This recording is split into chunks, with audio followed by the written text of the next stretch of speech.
Hello, and thank you for joining me today. My name is Elena Behar-Lazarova, and I am a Wilson Dyslexia provider and a learning specialist. I have been working with students in special education programs, their teachers, and their families for nearly 20 years now.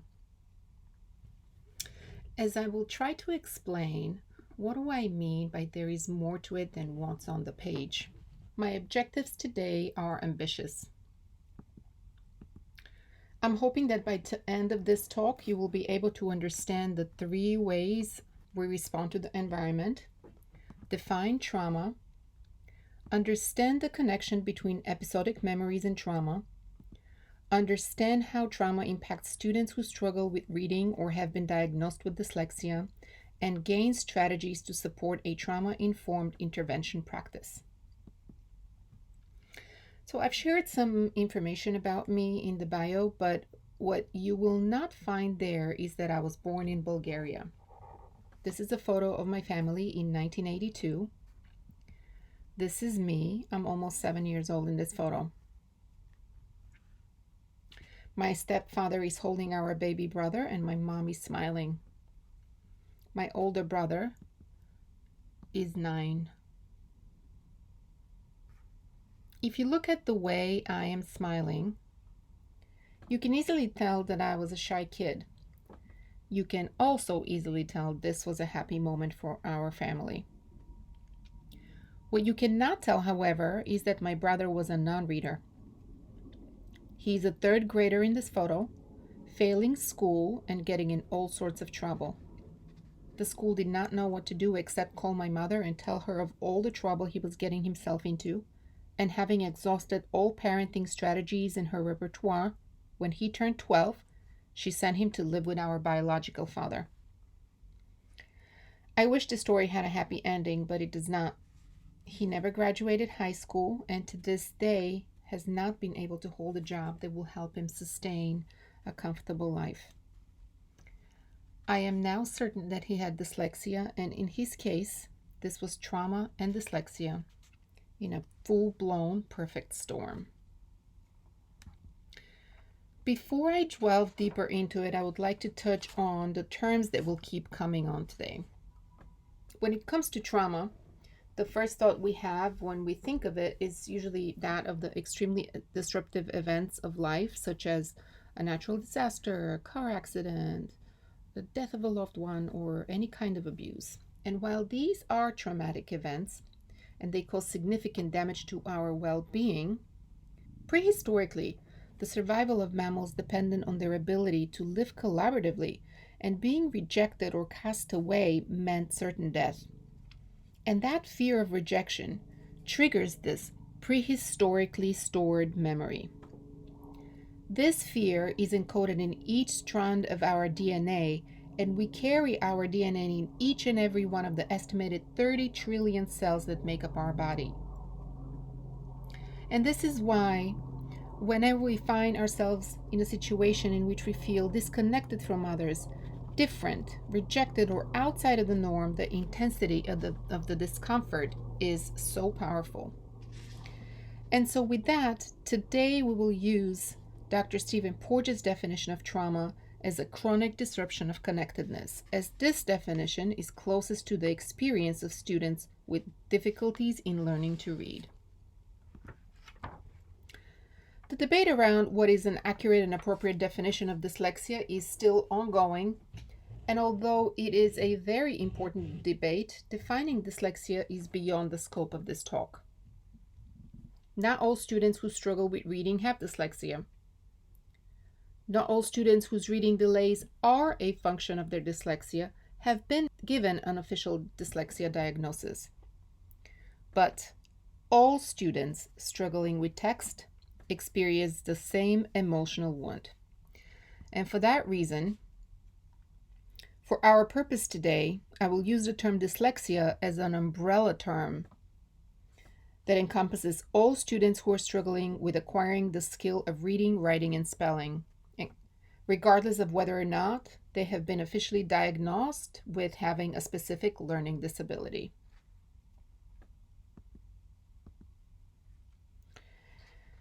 What I'm going to discuss next comes from the perspective of having reviewed the learning outcomes of many, many students in special education programs.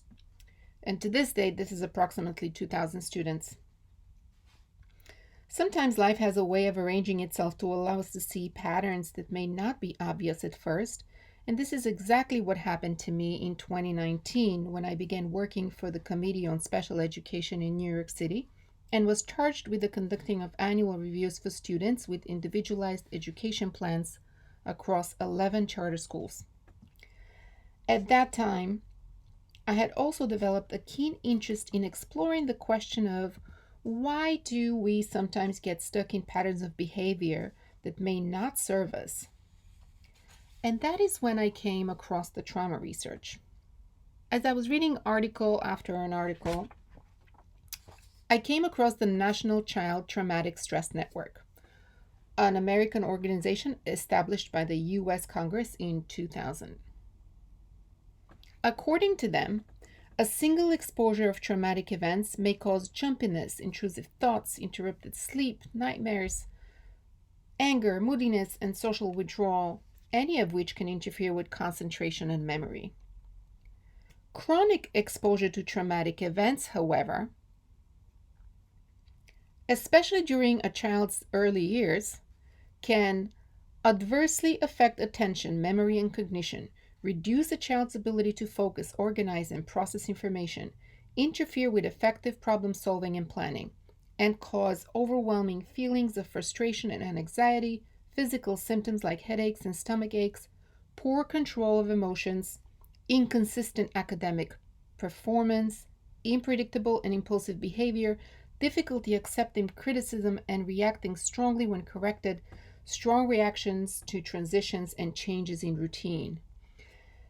And as I read this list of observable behaviors, it suddenly hit me that in each and every one of the teacher reports I was reviewing, and each and every one of the meetings I was holding at my work, either the teachers or the parents, and very often both, reported many and very often all of the above observable behaviors. And so I began wondering, is this just a coincidence, or all of those children do experience trauma? And if so, what role do we as providers play in that? And this is when I began exploring the connection between trauma and dyslexia. So, how are trauma and dyslexia connected? Gershon Kaufman, PhD, an expert in the topic of shame, says that the level of shame associated with reading disabilities often matches in intensity the shame experienced over incest. Dr. Neil Alexander Passay, a prominent UK scholar in the dyslexia field, who has published over 10 books and written numerous publications, points out that many dyslexics present with depressive and post-traumatic stress disorder-like symptoms well into adulthood. He explains that for kids, the initial trauma takes place when they first become aware that their peers understand and learn a skill they are unable to. The second and longer trauma is the ongoing effect of living with the shame of being different and the fear of what others think of them. On a cellular level, this is the prehistoric fear of rejection or being cast away, and kids feel it with each and every one of their 30 trillion cells in their bodies. The opening scene of Our Dyslexic Children, a documentary released in May of 2020, captures this perfectly. The first time I realized that I can read or that I learn differently than other kids around me was probably in preschool. Not being able to understand things and just learning what words meant and how to spell them. So then you're just left wondering, why can't I? What makes me, why am I different? Why can't I do things that most kids could? Dyslexia. I guess I didn't really know that until I was older. I didn't know. I remember sitting during like silent reading and looking at this book and just not being able to understand what was happening. Like, I just couldn't read it. The other kids could write their names without the teacher like helping them, and I couldn't. I had to ask for their help. They would try to like help me with homework, and I would get really upset. Sorry.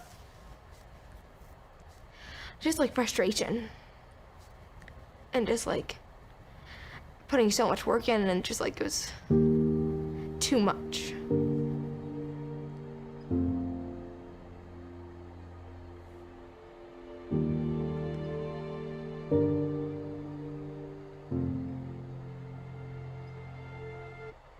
It is clear that the emotional impact of living with dyslexia is immense.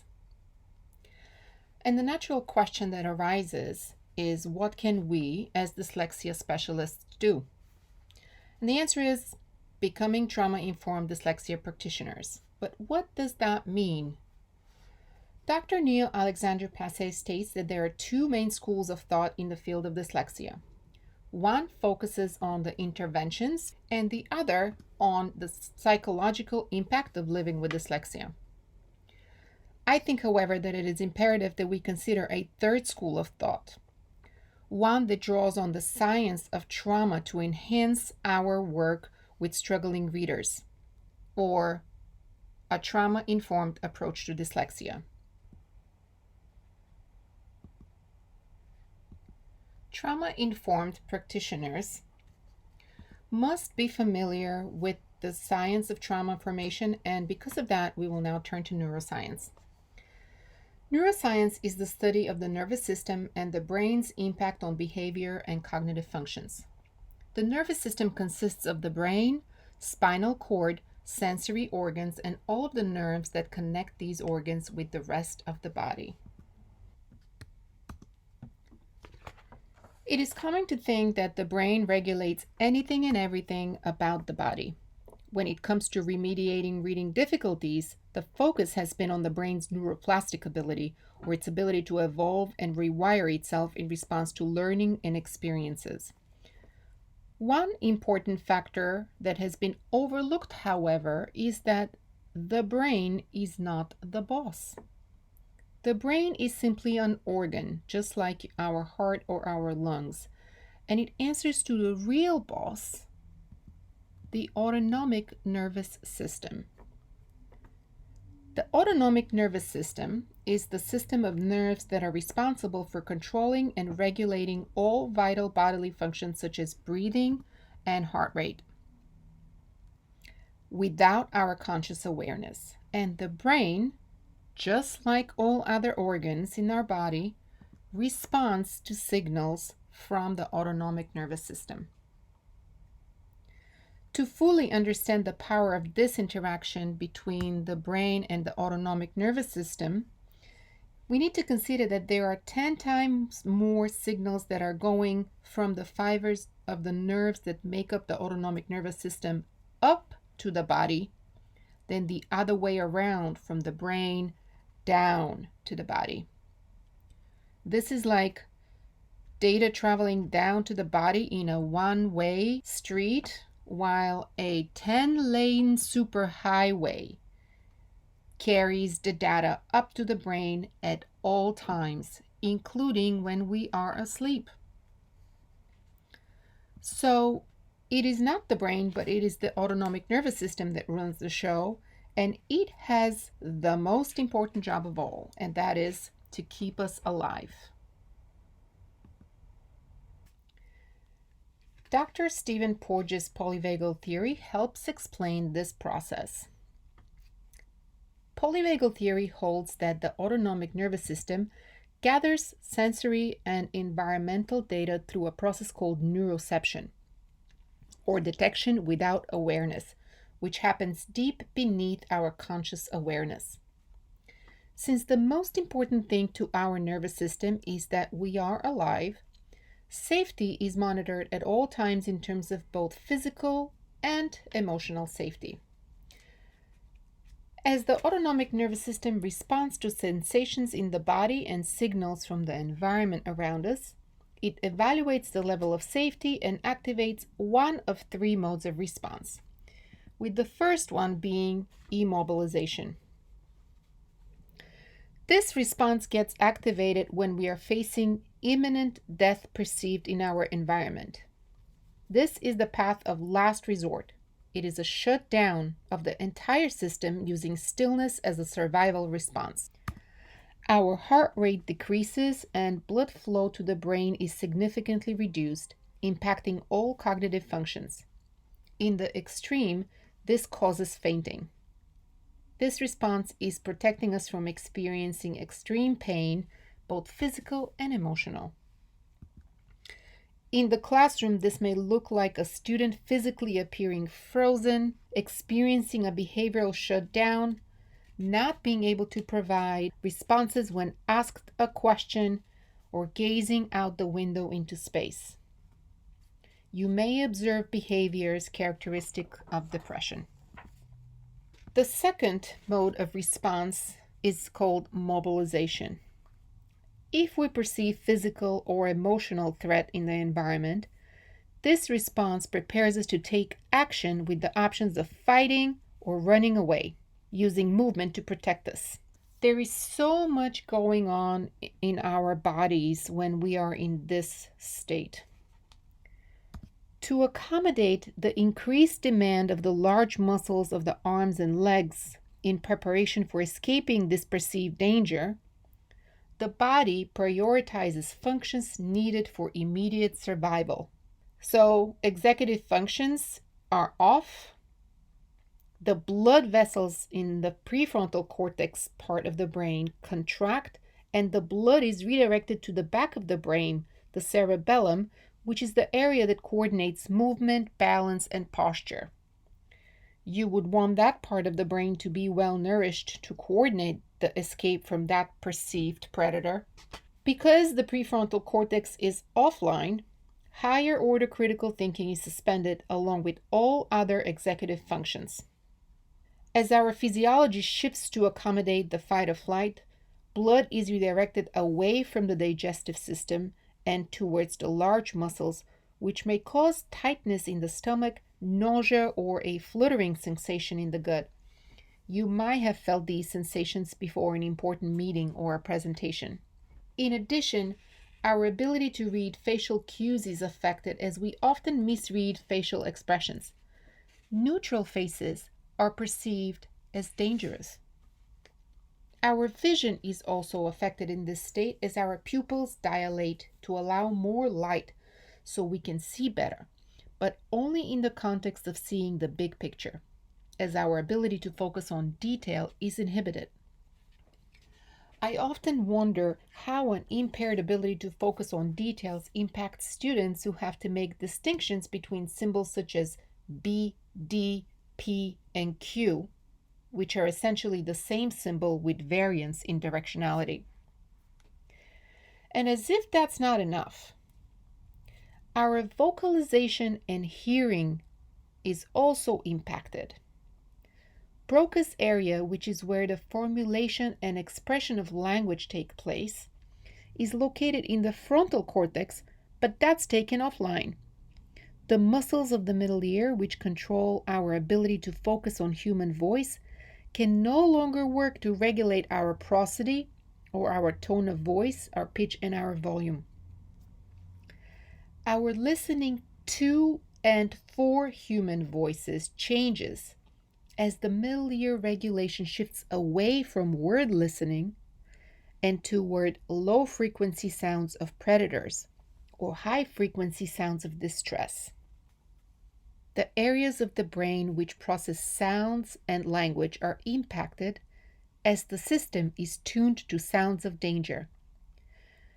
When we are in this mode of response, in addition to not being able to process language effectively, we can't follow directions, and we practically can't listen for meaning. We listen for danger. If you have ever found yourself in a situation when someone asked you, "Why are you yelling at me?" when you were not yelling at them, You were just speaking, like when asking your teenager not to leave their shoes in the middle of the entrance for the 29th time this month. Fight or flight was what was at play. In the classroom, your students may appear restless, constantly shifting in their seats, needing to go to the bathroom often, or being unable to initiate a task without significant scaffolding. They may complain of headaches, belly aches, or nausea. They may have a hard time extracting meaning from spoken or written language. They may not be able to remember multiple steps of directions and may have a hard time planning and executing tasks that require multiple steps. You will likely observe anxiety-like behaviors, attention deficits, restlessness, hyperactivity, acting out, and physical or verbal display of anger. When we perceive our environment as safe, the response that's activated is called social engagement. This is the state of homeostasis or balance. Our eyes, ears, voice, and brain now work in synchrony with our heart, and we search for cues of safety rather than cues of threat. Our bodies can support digestion. The muscles that control our facial expressions, vocalization, and listening are relaxed. In the classroom, neuroplasticity, as in the context of learning new skills, is only possible when in this state. When your students perceive their environment as safe, there is a feeling of connection in your classroom and a rhythm to everything you do. What you ask your students to do may be rigorous, but there is a sense of groundedness and coherence in your room. So to recap, to ensure your survival, the autonomic nervous system keeps us away from threat, and when threat is detected, it activates one of the defense strategies. Learning and critical thinking is only possible when we are in social engagement. If threat is detected, one of the defense strategies of fight or flight or freeze are orchestrated with all the physiological changes that allow our body to respond appropriately.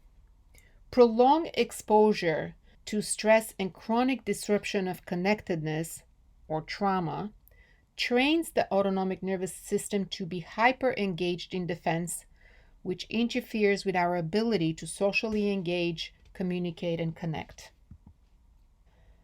As the autonomic nervous system does not want to have to evaluate the level of safety of each situation over and over, as that's time and energy consuming and not efficient, it depends on the episodic memory, or the catalog of all of our major experiences. So if we have already experienced something, in the event we ever find ourselves in a familiar situation in the future, it knows how to quickly activate the appropriate response. Because of that, when we find ourselves in a moment charged with intense emotions, both negative or positive, everything about this moment gets stored as an episodic memory.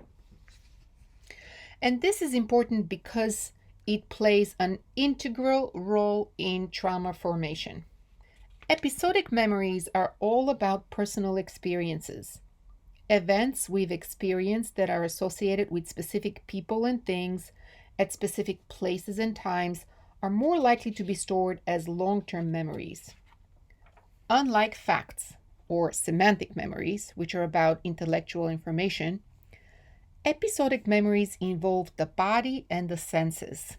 When we find ourselves in a moment of intense emotional state, our brain and our senses are involved in taking a multidimensional snapshot of our experience, which includes all sensory details such as light, sound, smell, as well as our internal state with the exact cocktail of hormones that runs through our body at that particular moment. This then gets imprinted in the brain as a specific pattern of neurons firing together. And the glue for the intensity is the emotion experienced at the time of the event. The stronger the emotion, the stronger the bond. The father of the Hebbian theory of learning, Donald Hebb, has said the famous quote, "Neurons that fire together wire together." And the importance about this is that when one part of a neural pattern of any experience is activated, the neurons that are wired together fire together and prompt the release of the same chemicals in our system, which then results in the activation of the same response pathway that got activated during the original event. And so, in the context of our work with struggling readers, each text-based task becomes a trigger that activates the fight, flight, or freeze responses. The moment we open the classroom door to pick up a student for an intervention group, the neural networks of the experiences of being unsuccessful with text fires up, dumping stress hormones onto the student system. Each time we ask a struggling reader to read, we activate the exact same visceral experience of the moment when this child first realized that they can't read. And the paradox is that while we are trying to advance students' reading delays, every text-based task becomes a trigger which shuts off the prefrontal cortex and impacts the rate of skill acquisition and progress for our struggling readers. Unless we adopt a trauma-informed practice. In a trauma-informed practice, we must ensure that our students feel safe to engage and experience success with text over and over in that order. I call that the 3 S's of trauma-informed approach to dyslexia. Safety first, systematic success next. And in order for us to accomplish that, 3 key components have to be in place. And the first one is that we have to prioritize our well-being. When we fly on an airplane, the flight attendant instructs us to put our oxygen mask on first in the event of an emergency. If we're running low on oxygen, we can't help others. And the same is true in the classroom as well. We need to care for our own well-being first so that we can be optimally effective in our work with kids. Why, you may wonder? Well, as the neurons in our brains communicate with one another via electrical signals, and our hearts emit electrical signals, we are broadcasting our thoughts and emotions as well as our physiological states, and others can pick up on that broadcast. Have you ever been around someone and for no particular reason you just felt they gave you a weird vibe? That's exactly what's at play. Your senses were engaged in your reception and your body was picking up their internal state. The same is true for the chemistry between you and your students. Your students can pick up on your vibes when you don't feel well. And so prioritize sleep, nutrition, movement, and mindfulness, because if you do that, your biochemistry, or the hormones you will prompt your body to release, will allow you to be in a state of well-being. And on an energetic level, that will signal safety. When you are in a state of well-being, your students can feel it. The second key component is the curriculum, or the intervention we are implementing. What we're asking our kids to do, the materials we're using, the tasks we ask them to complete, the text we put in front of them.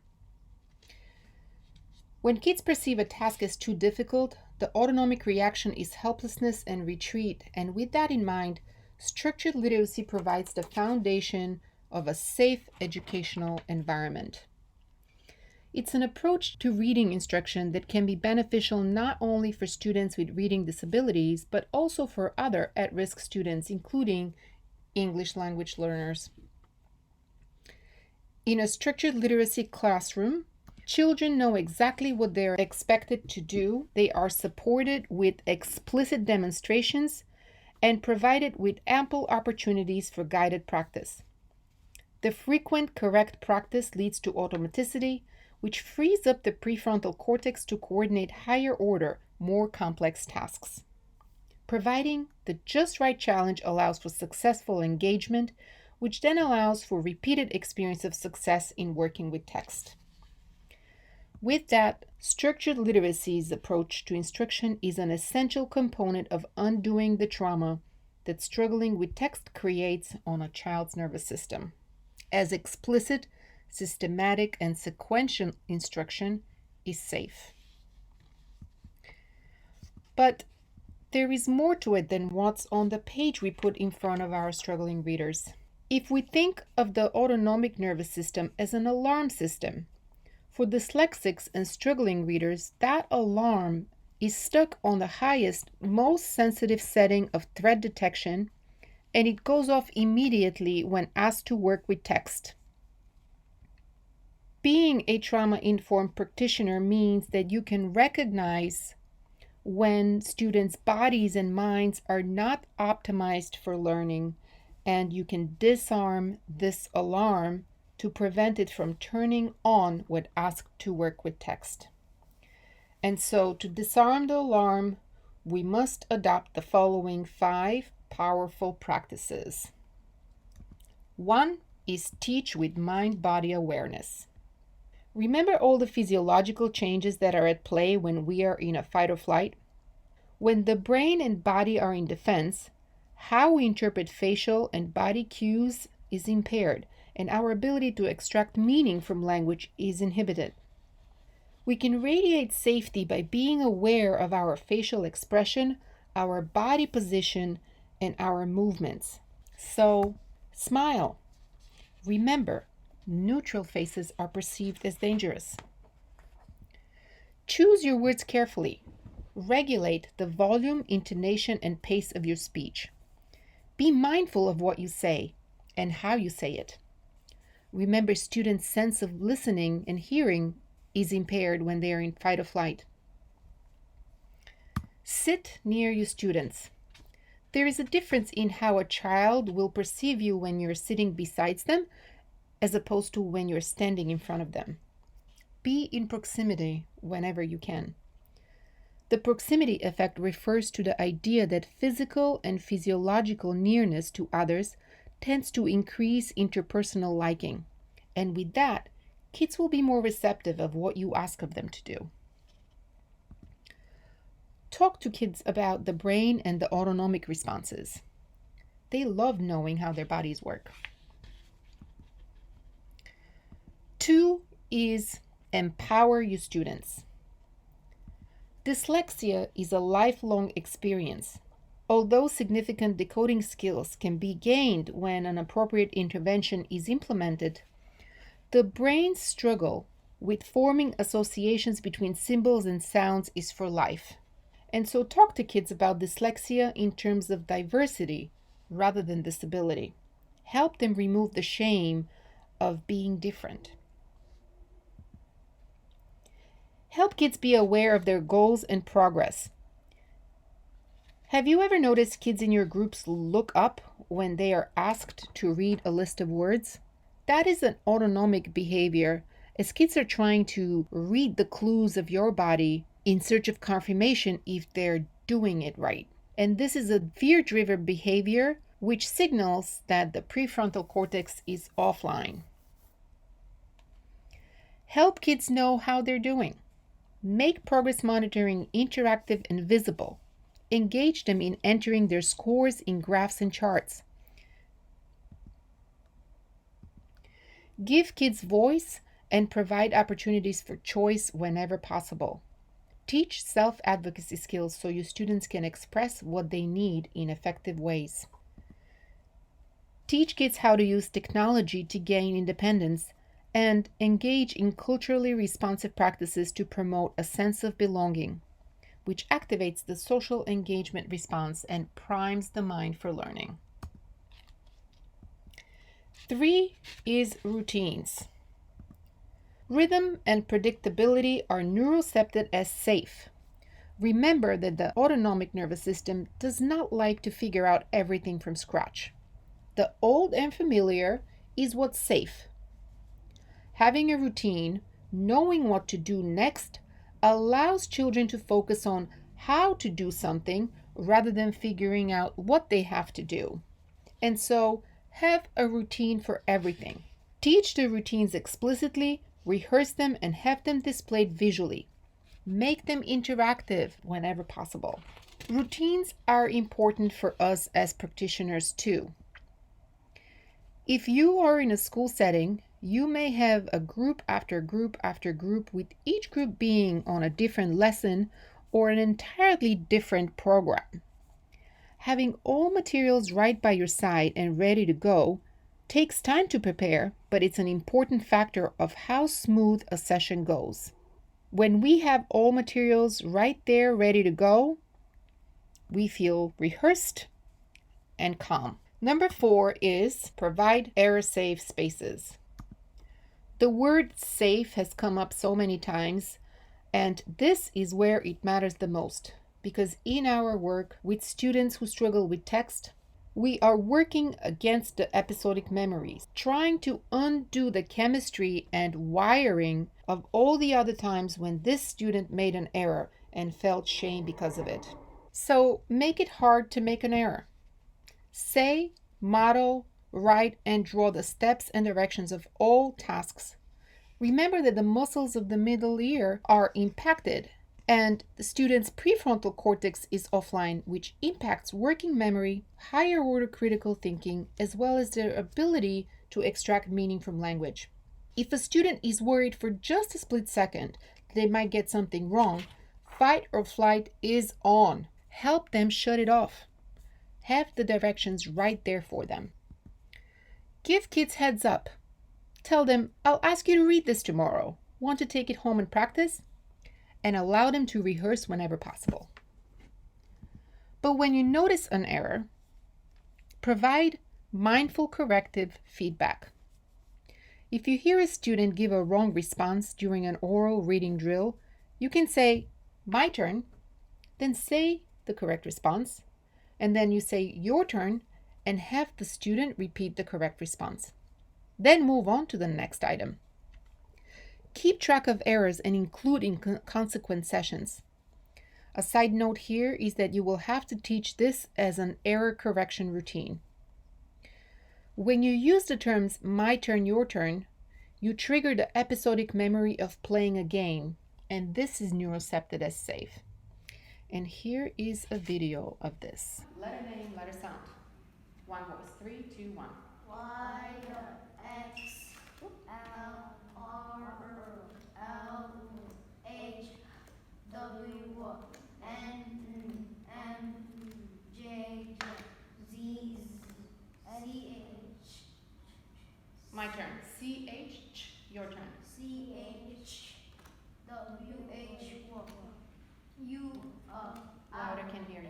I, A, K, N, U, N, K, on, O, N, K, on, A, N, J, N, L, L, F, F, A, L, O, C, K, S, F, V, G, K, C, D, T, B, My turn. D, D, your turn. D, My turn. D, D, without the back of your throat. Your turn. D, D. D, P, T, H, My turn. P, your turn. P, Good. S, H, E, F, O, R, A, R, D, A, I, N, K, E. Sometimes providing feedback in the moment is not possible, so whenever that happens, discuss errors in a quick, private, one-on-one conversation. Celebrate making errors and learning from them. Such an important life skill and the basis for developing a growth mindset. 5 is downregulate together. If trauma is a chronic disruption of connectedness, then games are the opposite of trauma. When we engage in play, we operate from the social engagement mode of response, and our minds are primed for learning. So, turn your drills into games and teach kids how to play them independently. This will also free you up to pull up near a student and do a quick progress check while the rest of your group is practice playing.